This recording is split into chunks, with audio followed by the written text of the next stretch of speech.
स्वागत है। आज हम एक ऐसी किताब पर बात करने जा रहे हैं जिसने दुनिया भर में लाखों लोगों के पैसों को देखने के नजरिए को बदला है। रॉबर्ट कियोसाकी की रिच डैड पुअर डैड। हमारे पास ना इस किताब का एक विस्तृत विश्लेषण है जो इसके सबसे अहम, सबसे जरूरी विचारों को सामने लाता है। तो आज का हमारा मकसद है इस विश्लेषण के जरिए ये समझना कि क्यों ये किताब इतनी प्रभावशाली रही और इसमें बताई गई सोच वो पारंपरिक वित्तीय ज्ञान से इतनी अलग क्यों है और कैसे है। क्या ये वाकई सोच बदलने वाली किताब है जैसा दावा किया जाता है? चलिए इस पर थोड़ी गहराई से बात करते हैं। बिल्कुल। ये किताब असल में ना दो अलग अलग पिताओं की कहानियों और उनकी सोच के क्या कहते हैं कॉन्ट्रास्ट पर आधारित है। एक तरफ है पुअर डैड, मतलब लेखक के अपने पिता। वो उच्च शिक्षित थे, सरकारी नौकरी में थे, पर हमेशा पैसों की तंगी से जूझते रहे। और दूसरी तरफ है रिच डैड, उनके दोस्त के पिता। उन्होंने शायद 8वीं क्लास भी पास नहीं की थी, लेकिन बिजनेस और निवेश की समझ से वो बहुत अमीर बने। अच्छा। हाँ, और यहीं से किताब का जो सेंट्रल आइडिया है वो निकलता है कि अमीरी या गरीबी सिर्फ इस बात पर निर्भर नहीं करती कि आप कितना कमाते हैं, बल्कि इस पर कि आप पैसे के बारे में सोचते कैसे हैं।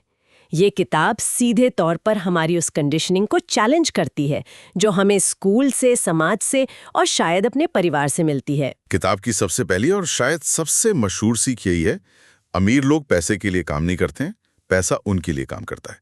ये सुनने में बहुत बहुत आकर्षक लगता है, लगभग एक सपने ही ऐसा। लेकिन इसका असल मतलब क्या है?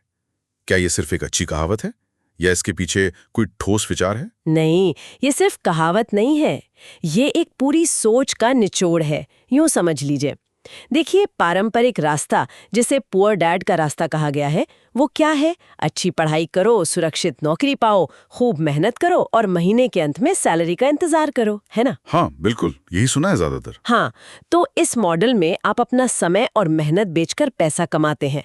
अगर आप काम करना बंद कर दें तो पैसा आना बंद। एग्जैक्टली, पैसा आना भी बंद हो जाएगा। आप एक्टिवली, मतलब सक्रिय रूप से पैसे के लिए काम कर रहे हैं। रिच डैड की सोच इसकी बिल्कुल उलट है। उनका ध्यान होता है एसेट्स बनाने पर, परिसंपत्तियां। एसेट्स? हाँ, एसेट्स ऐसी चीजें हैं जो आपकी जेब में पैसा डालती हैं बिना आपके लगातार उसमें लगे रहे, जैसे किराए पर दी प्रॉपर्टी, अच्छा। स्टॉक मार्केट में निवेश से मिलने वाला डिविडेंड, या मान लीजिए आपने कोई गाना लिखा, कोई किताब लिखी, उससे रॉयल्टी आ रही है, या कोई ऐसा बिजनेस सिस्टम जो आपके बिना भी चलता रहे और मुनाफा कमाए। तो यहाँ क्या हो रहा है?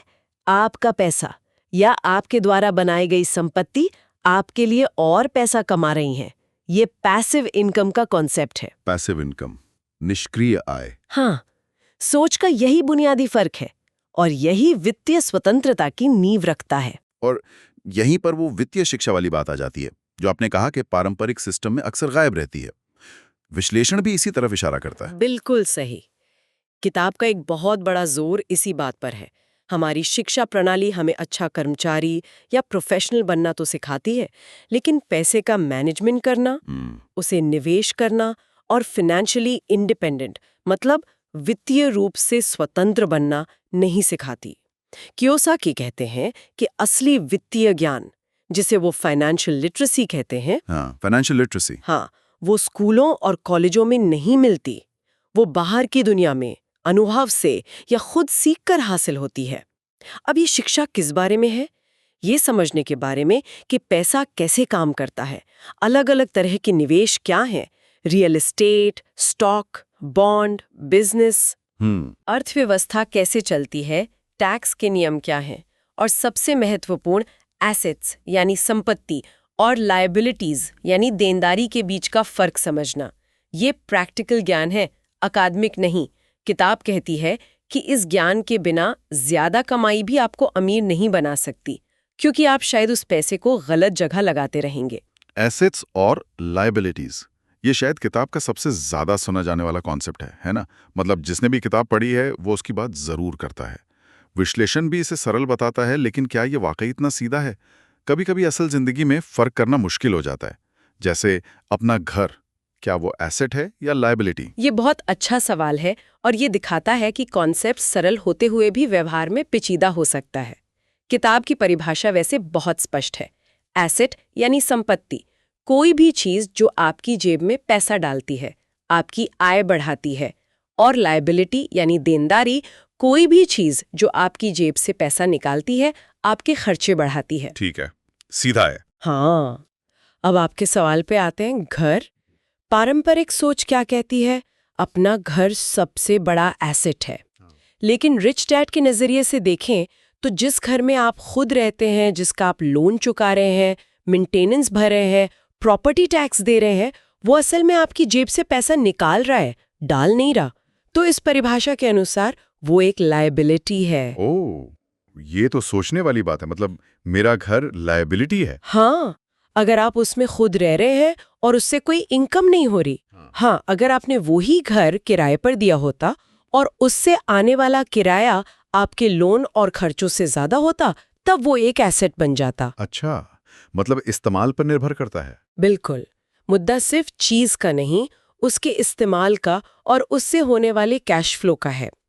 किताब का तर्क है कि अमीर लोग अपना पैसा और समय एसेट्स खरीदने में लगाते हैं, ऐसे निवेश जो इनकम पैदा करें, जबकि मध्यम वर्ग अक्सर लायबिलिटीज खरीदता रहता है, बड़ी कारें, छुट्टियां, महंगे गैजेट्स और कई बार घर भी। और वो ये सोचकर खरीदते हैं कि वो अपनी हैसियत बढ़ा रहे हैं, जबकि असल में वे अपने खर्चे बढ़ा रहे होते हैं और खुद को रैट रेस यानी चूहा दौड़ में फंसा लेते हैं। Rat race. हाँ, जहाँ ज्यादा कमाने पर खर्चे भी बढ़ जाते हैं और आप कभी उस चक्कर से बाहर ही नहीं निकल पाते। ये एसेट लायबिलिटी वाली बात खासकर घर के उदाहरण से वाकई सोचने पर मजबूर करती है। लेकिन ये फैसले लेना, मतलब एसेट्स में निवेश करना और लायबिलिटी से बचना, सुनने में जितना आसान लगता है उतना होता नहीं है शायद। विश्लेषण में डर और लालच जैसी भावनाओं का भी जिक्र था। लगता है हमारे वित्तीय निर्णय सिर्फ ठंडे तर्क से नहीं लिए जाते। आप बिल्कुल सही कह रहे हैं। कियोसाकी इस पर बहुत जोर देते हैं। दो मुख्य भावनाएं हैं जो हमें गलत वित्तीय निर्णय लेने पर मजबूर करती हैं, एक डर और दूसरा लालच। डर और लालच। हाँ, डर किस बात का? पैसे खोने का डर। इस डर के कारण बहुत से लोग कभी निवेश ही नहीं करते। वो अपनी सारी बचत बैंक अकाउंट या फिक्स्ड डिपॉजिट में रखते हैं, जहां महंगाई धीरे धीरे उसकी कीमत कम करती जाती है। वो सुरक्षित रहना चाहते हैं, पर इस चक्कर में वे पैसे बढ़ाने का मौका खो देते हैं। शेयर बाजार के उतार चढ़ाव से डरकर कभी उसमें पैसा ही नहीं लगाते। हाँ, ये तो होता है। और दूसरा है लालच, जल्दी अमीर बनने की चाह। ये हमें ऊंचे रिटर्न का वादा करने वाली जोखिम भरी स्कीमों में बिना सोचे समझे पैसा लगाने पर मजबूर कर सकता है। हम शायद किसी दोस्त की कहानी सुनकर या किसी एड से प्रभावित होकर ऐसी जगह निवेश कर देते हैं जहां पैसा डूबने का खतरा बहुत ज्यादा होता है। किताब का तर्क है कि फाइनेंशियल लिटरेसी यानी वित्तीय समझदारी हमें इन भावनाओं को पहचानने और कंट्रोल करने में मदद करती है। यह हमें सिखाती है कि रिस्क से पूरी तरह भागा नहीं जा सकता, बल्कि उसका मैनेजमेंट करना सीखना होता है। सोच समझकर कैलकुलेटेड रिस्क लेना वित्तीय विकास के लिए जरूरी है। डर या लालच में बहकर लिए गए फैसले अक्सर नुकसान ही पहुंचाते हैं। ये एक तरह से इमोशनल इंटेलिजेंस का फाइनेंशियल पहलू है। तो घूम फिर कर बात फिर वहीं आ जाती है, मानसिकता, सोच। चाहे वो पैसे के लिए काम करने की सोच हो, एसेट लायबिलिटी का फर्क समझने की बात हो, या डर और लालच पर काबू पाने की। ऐसा लगता है कि किताब का असली सार यही है। जैसा विश्लेषण में भी कहा गया, माइंडसेट इज एवरीथिंग।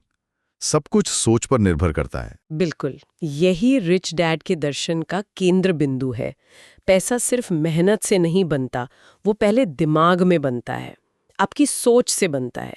अगर आपकी सोच वही पारंपरिक है, नौकरी करो, बिल चुकाओ, थोड़ा बचा लो और उम्मीद करो कि सब ठीक रहेगा, तो शायद आपकी वित्तीय स्थिति में बड़ा बदलाव कभी नहीं आएगा, चाहे आपकी सैलरी कितनी भी बढ़ जाए। सोच बदलने का मतलब है दुनिया को अलग नजरिए से देखना। जहां दूसरे लोग समस्याएं देखते हैं, वहां अवसर तलाशना। इसका मतलब है लगातार सीखते रहना, किताबों से, सेमिनारों से, अनुभवी लोगों से बात करके। इसका मतलब है गलतियां करने से ना डरना, बल्कि उन्हें सीखने का हिस्सा मानना। रिच डैड अक्सर कहते थे कि उन्होंने अमीर बनने से पहले कई बार पैसे खोए हैं। हाँ, इसका मतलब है कैलकुलेटेड रिस्क लेना, अपने कंफर्ट जोन से बाहर निकलना। ये एक एक्टिव प्रोसेस है, सिर्फ पॉजिटिव सोचने से कहीं ज्यादा। किताब कहती है कि आपको अपनी वित्तीय शिक्षा का कंट्रोल खुद लेना होगा, किसी और के भरोसे नहीं बैठना है। और शायद इसी वजह से ये किताब इतनी सफल हुई है ना। विश्लेषण में इसकी खूबियों का जिक्र है, जैसे आसान भाषा, कहानी कहने का अंदाज और असल जिंदगी से जुड़े उदाहरण। ये किसी भारी भरकम फाइनेंस की किताब जैसी नहीं लगती। हाँ, ये इसकी सबसे बड़ी ताकत है। कियोसाकी ने जटिल वित्तीय विचारों को दो पिताओं की सरल कहानी के माध्यम से पेश किया है। इससे आम पाठक, जिसका फाइनेंस का कोई बैकग्राउंड नहीं है, वो भी कनेक्ट कर पाता है। ये लोगों को प्रेरित करती है कि वे भी अपनी आर्थिक स्थिति सुधार सकते हैं अगर वे अपनी सोच बदलें और सीखना शुरू करें। इसकी पहुंच बहुत वाइड है। छात्र, नौकरी पेशा, छोटे व्यापारी, गृहिणियां, हर कोई इससे कुछ न कुछ सीख सकता है। ये एक तरह से फाइनेंशियल लिटरेसी की दुनिया में पहला कदम रखने के लिए इंकरेज करती है। लेकिन क्या ये पर्याप्त है? विश्लेषण में कुछ कमियों या आलोचनाओं का भी जिक्र है। एक मुख्य आलोचना यह है कि किताब दर्शन और मानसिकता पर तो बहुत जोर देती है, लेकिन व्यवहारिक कैसे करें, मतलब हाउ टू, पर ज्यादा मार्गदर्शन नहीं देती। ये बात मुझे भी महसूस हुई थी पढ़ते हुए कि विचार तो अच्छे हैं, पर अब मैं करूं क्या, स्टेप्स क्या हैं? ये एक बहुत ही वैलिड और महत्वपूर्ण आलोचना है। किताब क्या करना चाहिए, जैसे एसेट्स बनाओ, लायबिलिटीज से बचो, निवेश करो, और क्यों करना चाहिए, यानी वित्तीय स्वतंत्रता के लिए, ये तो बताती है, लेकिन यह विस्तार से नहीं बताती कि कैसे किया जाए, कौन सा स्टॉक खरीदें, रियल एस्टेट में निवेश कैसे करें, बिजनेस कैसे शुरू करें, टैक्स बचाने के कानूनी तरीके क्या हैं। इन सब पर व्यवहारिक जानकारी बहुत लिमिटेड है। हाँ, ये बात तो है। इसके अलावा किताब में दिए गए कुछ सुझाव, जैसे रियल एस्टेट में ज़्यादा लेवरेज यानी कर्ज लेना या जोखिम भरे निवेश करना, वो अनुभवी निवेशकों के लिए शायद काम करें, लेकिन एक नौसिखिए के लिए बिना पूरी जानकारी और समझ के ये खतरनाक साबित हो सकते हैं। अगर कोई सिर्फ इस किताब को पढ़कर बड़े वित्तीय जोखिम लेने लगे तो परिणाम गंभीर हो सकते हैं। कुछ आलोचक तो कियोसाकी की अपनी कहानियों की फैक्चुअल एक्यूरेसी पर भी सवाल उठाते हैं। अच्छा। हाँ, इसलिए इस किताब को एक प्रेरणादायक शुरुआती बिंदु और मानसिकता बदलने वाले टूल के रूप में देखना सबसे अच्छा है। ये आपको सही सवाल पूछने पर मजबूर करती है, लेकिन इसके बाद वास्तविक कदम उठाने के लिए और ज्यादा गहन शोध, विशेषज्ञों से सलाह और दूसरे प्रैक्टिकल रिसोर्सेज की जरूरत पड़ेगी। ये आपको मंजिल दिखाती है, पर रास्ते का नक्शा बहुत धुंधला है। इसे वित्तीय ज्ञान की यात्रा का पहला पड़ाव मानना चाहिए, आखिरी नहीं। तो कुल मिलाकर इस विश्लेषण और हमारी चर्चा से ये साफ है कि रिच डैड पुअर डैड एक शक्तिशाली किताब है। यह हमें पैसा कमाने और उसे संभालने के पारंपरिक तरीकों पर सवाल उठाने के लिए उकसाती है।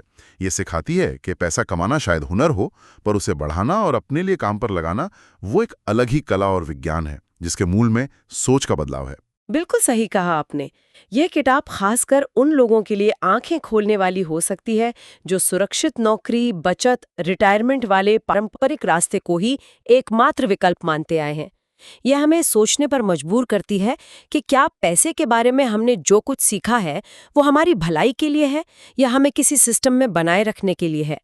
ये वित्तीय स्वतंत्रता की बातचीत शुरू करने के लिए एक बेहतरीन चिंगारी है, बशर्ते हम इसे आलोचनात्मक नजरिए से पढ़ें और समझें कि यह पूरी कहानी नहीं है। आज की इस चर्चा के बाद एक सवाल मन में आता है जिस पर शायद हम सभी को सोचना चाहिए। हमारे समाज में जिसे सुरक्षित वित्तीय सलाह माना जाता है, जैसे कि अच्छा पढ़ो, अच्छी नौकरी पाओ, घर खरीदो, पैसा बचाओ, क्या ये वाकई हमें आर्थिक सुरक्षा और स्वतंत्रता की ओर ले जाती है, या अनजाने में हमें उसी चूहा दौड़ में फंसाए रखती है जिससे निकलने की बात कियोसाकी करते हैं? इस पर विचार जरूर कीजिएगा।